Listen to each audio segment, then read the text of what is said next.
सालों पहले भानिया राज्य में कर्ण राजा का शासन चलता था। राजा का दिल बहुत साफ था। वह हर त्योहार के दिन लोगों को दान देते थे। इस साल भी एक त्योहार के अवसर पर राजमहल में दान लेने वालों की भीड़ लग गई। राजा ने सबको भर भर कर दान दिया। अंत में कमर को झुकाते हुए एक महिला राजा के पास दान लेने के लिए पहुंची। लेकिन तब तक राजा के पास दान देने के लिए कुछ भी नहीं बचा। राजा ने तुरंत अपने गले से हीरे का हार निकालकर उस महिला को दे दिया। वह महिला राजा के सिर पर हाथ फेरते हुए आशीर्वाद देकर चली गई। अगले दिन राजा अपने बगीचे में बैठकर सोच रहे थे कि मेरे जीवन में एक पुत्र की कमी है। भगवान ने मुझे सब कुछ दिया लेकिन पुत्र सुख पता नहीं क्यों नहीं दिया। तभी राजा के गोद में आकर एक आम गिरा। राजा इधर उधर देखने लगे। उनके मन में हुआ कि आखिर यह आम मेरी गोद में आया कैसे। तभी कुछ देर बाद उन्हें बहुत सारी परियां दिखीं। उन सभी परियों में से एक नीली आंखों वाली परी राजा के सामने आई और बोलने लगी कि इस आम को अपनी पत्नी को देना। यह आम तुम्हें पुत्र रत्न देगा। इसे खाने के 9 महीने बाद ही तुम्हारी पत्नी मां बन जाएगी। वैसे तुम्हारे भाग्य में पुत्र सुख तो नहीं है, लेकिन तुम दिल के साफ हो और बहुत दानी हो, इसलिए तुम्हें ये सुख मिला है। बस ये सुख तुम्हें सिर्फ 21 साल तक मिलेगा। जैसे ही तुम्हारे बेटे की शादी होगी, उसकी मौत हो जाएगी।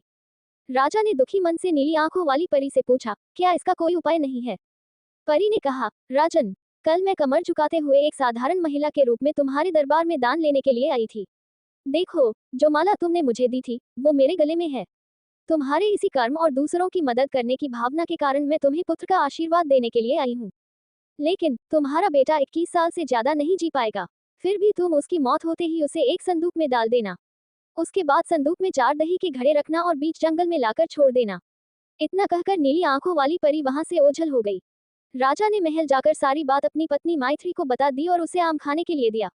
राजा की पत्नी ने आम खाने के ठीक 9 महीने के बाद एक पुत्र को जन्म दिया। बेटा होने की खुशी में राजा ने बहुत बड़ा जश्न रखा। जश्न के बाद बेटे का नाम देव रखा गया। होते होते राजकुमार देव की उम्र 21 साल की हो गई।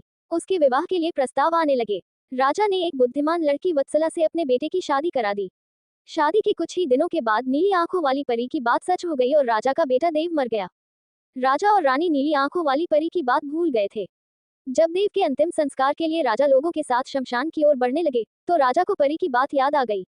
तुरंत राजा ने सबको एक बड़ा सा संदूक और 4 दही के घड़े लाने के लिए कहा। संदूक आते ही राजा ने भारी मन से अपने बेटे को उसमें डाला और दही के 4 घड़े भी रख दिए। उसके बाद राजा ने अपने सैनिकों की मदद से उस घड़े को घने जंगल के बीच में रख दिया। वहां से लौटने के बाद राजा का मन किसी काम में नहीं लगा। कुछ समय बाद देव की पत्नी अपने मायके चली गई। समय बीता और देव की मृत्यु को 1 साल हो गया। देव की पत्नी वत्सला के घर एक बूढ़ा आदमी खाना मांगने के लिए पहुंचा। उसने बड़े प्यार से उसे खाना खिलाया। खाना खाने के बाद उस भिखारी ने अपना हाथ धोने के लिए दूसरे हाथ की मुट्ठी खोली।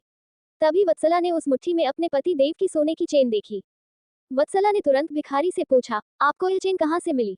यह मेरे पति की है, जिन्हें संदूक में बंद करके जंगल के बीच में रखा गया था। भिखारी ने डरते हुए कहा, हाँ, मैंने ये चेन उसी संदूक से निकाली है। वत्सला ने कहा, आप डरिए मत, मैं सिर्फ उस जंगल तक जाना चाहती हूँ जहाँ मेरे पति का संदूक रखा है। भिखारी ने कहा, वह भयानक जंगल है, मैं आपको वहां तक नहीं लेकर जा पाऊंगा। हाँ, आप चाहो तो मैं आपको उस संदूक से थोड़ी दूर ले जाकर छोड़ सकता हूँ। वत्सला तेजी से भिखारी के साथ जंगल तक पहुंची। घने जंगल से पहले ही भिखारी वहां से चला गया। फिर वत्सला अकेले अपने पति के संदूक को ढूंढने के लिए निकल पड़ी। वहां जाकर उसने अजीब सी चीजें देखी। उस संदूक के पास बहुत सारी परियां थीं। वत्सला पेड़ के पीछे छुपकर उन्हें देखने लगी। वत्सला ने देखा कि सारी परियों के बीच से एक नीली आंखों वाली परी आई और उसने संदूक में एक लकड़ी देव के मृत शरीर के सिर के पास और एक पैर के पास रखी। तभी देव संदूक से बाहर निकल आया। परियों ने देव को मिठाई खिलाई और दोबारा संदूक के अंदर डालकर लकड़ियों की स्थिति बदल दी। रोज रात को नीली आंखों वाली परी इसी तरह से देव को संदूक से बाहर निकालती और फिर उसी में भेज देती थी। वत्सला डरते हुए उसी जंगल में फल खाकर 3 से 4 दिन तक ये सब देखती रही। एक दिन वत्सला ने भी संदूक खोलकर नीली आंखों वाली परी की तरह ही लकड़ी की स्थिति को बदला। तभी देव संदूक से बाहर निकल आया। देव ने जैसे ही अपनी पत्नी को देखा, वह हैरान हो गया। देव कुछ बोल ही रहा था कि अचानक वत्सला बोल पड़ी, मैं आपको इस जंगल में इस स्थिति में रहने नहीं दूंगी। आपको मेरे साथ चलना होगा। देव ने वत्सला को समझाते हुए कहा, मैं नीली आंखों वाली परी की वजह से ही इस दुनिया में आया हूँ। मैं उनकी आज्ञा के बिना कहीं नहीं जा सकता। तुम मेरे संदूक में रखा हुआ एक घड़ा अपने साथ लेकर मेरे राज्य चली जाओ। वहां छुपकर रहना। तुम्हें 9 महीने बाद एक पुत्र होगा, तब मैं तुमसे मिलने आऊंगा। अब तुम लकड़ी की स्थिति बदलकर मुझे पहले की तरह संदूक में जाने दो। वत्सला ने अपने पति के कहे अनुसार ही किया। सबसे पहले संदूक में पति को भेजा। फिर वह दही का एक घड़ा लेकर रूप बदलने के बाद राजमहल पहुंची और रानी को चिट्ठी भेजकर रहने के लिए जगह मांगी। रानी ने दया करके उसे राजमहल के पास ही एक कमरा रहने के लिए दिया। जब रानी को पता चला कि वह गर्भवती है, तो रानी उसका ख्याल भी रखने लगी। जब वत्सला ने बच्चे को जन्म दे दिया, तो देव उससे मिलने के लिए आया। उस समय रानी पास से ही गुजर रही थी, उन्होंने तुरंत अपने बेटे को पहचान लिया।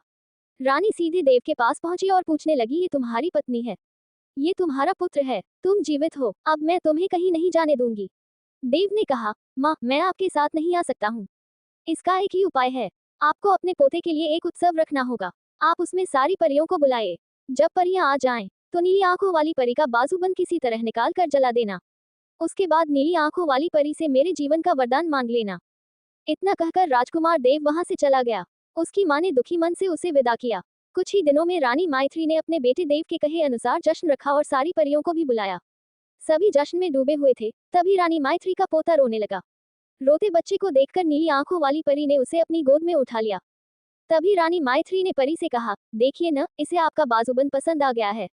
तभी तो आपके पास आते ही इसने रोना बंद कर दिया। क्या आप कुछ देर के लिए अपना बाजूबंद इसे खेलने के लिए दे देंगी? परी ने तुरंत अपना बाजूबंद उस बच्चे को दे दिया। रानी माइत्री को इसी मौके का इंतजार था। उसने सबकी नजरें बचाते हुए उस बाजूबंद को आग में डाल दिया। नीली आंखों वाली परी ने अपने जलते बाजूबंद को देखकर रानी माइत्री ने पूछा, आपने ये क्या किया? अब हम आपके बेटे देव को अपने पास उस जंगल में नहीं रख पाएंगे। ये सुनते ही रानी माइत्री ने रोते हुए परी से प्रार्थना की। उन्होंने कहा, आपकी कृपा से मुझे बेटा हुआ था, अब आपको ही कृपा करके मेरा बेटा लौटाना होगा। मैं आपसे अपने बेटे देव की भीख मांगती हूँ। नीली आंखों वाली परी को माँ का प्यार देखकर दया आ गई और उन्हें आशीर्वाद दे दिया। परी के आशीर्वाद से राजकुमार देव संदूक से निकलकर घर लौट आया। राजकुमार अपने परिवार के साथ खुशी खुशी रहने लगा। कहानी से सीख, विनम्रता से सबका दिल जीता जा सकता है और सब्र व सही रणनीति से इंसान मुश्किल काम को भी पूरा कर लेता है।